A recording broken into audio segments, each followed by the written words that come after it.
quickly, technically, if a person writes the melody and the lyrics, are they the sole owner of that song, or is the person that helps to do the orchestration and the arrangement, is that person also considered a writer? That's up to the individual. Yeah. I mean, what you have a lot of times, you have one person who writes the whole thing, but they decide that everything we perform as a band is written by this band.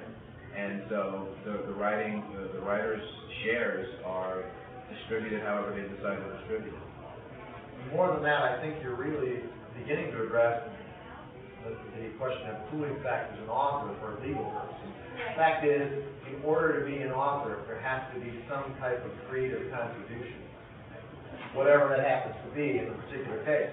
So if the orchestration or the harmony or something is a creative contribution, then if nothing more is said, they own part of the copyright as a joint author.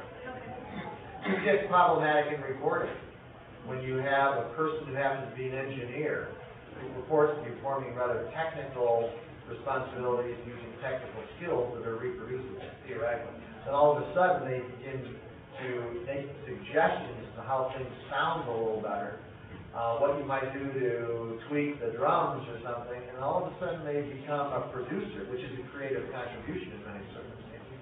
And when you have that completed record, they may be an author on that record insofar as they made a creative contribution. It's real troublesome. Then nothing is said at that point. You didn't write all the stuff down and agreed on who was the creative contributor. The record goes, maybe they hope that it gets picked up by a major label. It does. Then this guy comes out of the woodwork, the woman comes out of the woodwork and says, well, I own part of that. And you say, well, what the heck are you talking about? And now you have a big dispute. And it might sour a deal.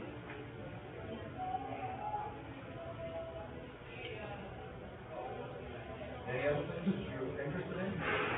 Sure. In terms of copywriting, in one of the other workshops, they had mentioned instead of copywriting each individual song, because that's actually cost effective, how do you do like a collection of songs? You can do a compilation. On the same form? On the same type of form generally, and you send in, instead of one lead sheet, all the lead sheets for those in the compilation. For example, it's like when you're in school and you see an anthology of poems, okay? Each one of those is a creative effort by perhaps a different author, and each is then the subject of its own copyright. But when I slam the book together, I've made the effort of collecting all of these under some theme. Perhaps we're presuming there's some kind of creative contribution to the collection, not just some kind of mechanical task.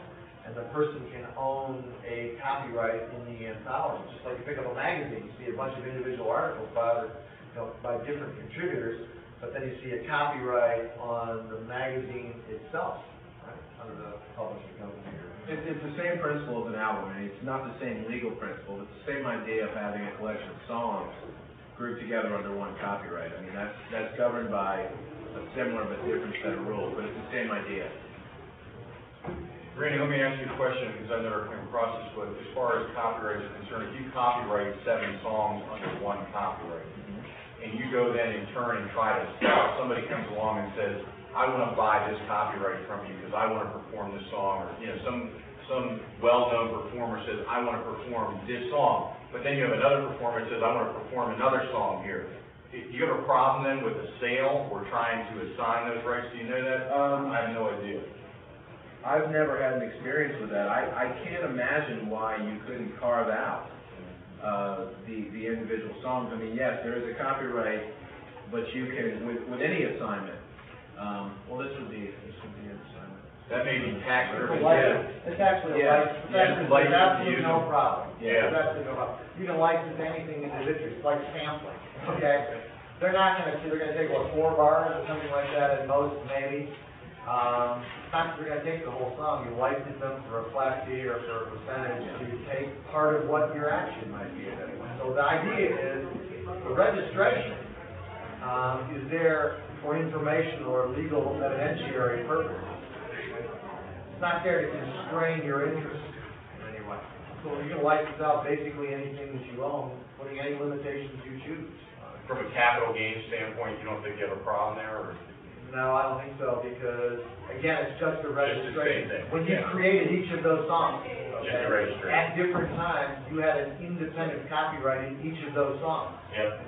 So they're individual income-generating items. Yeah, Jeff makes a good point. The licensing is something short of assigning the copyright. With a license, obviously, you're still holding the copyright. The owner is still holding the copyright versus an assignment wherein you might actually be giving away everything that you own. Yeah.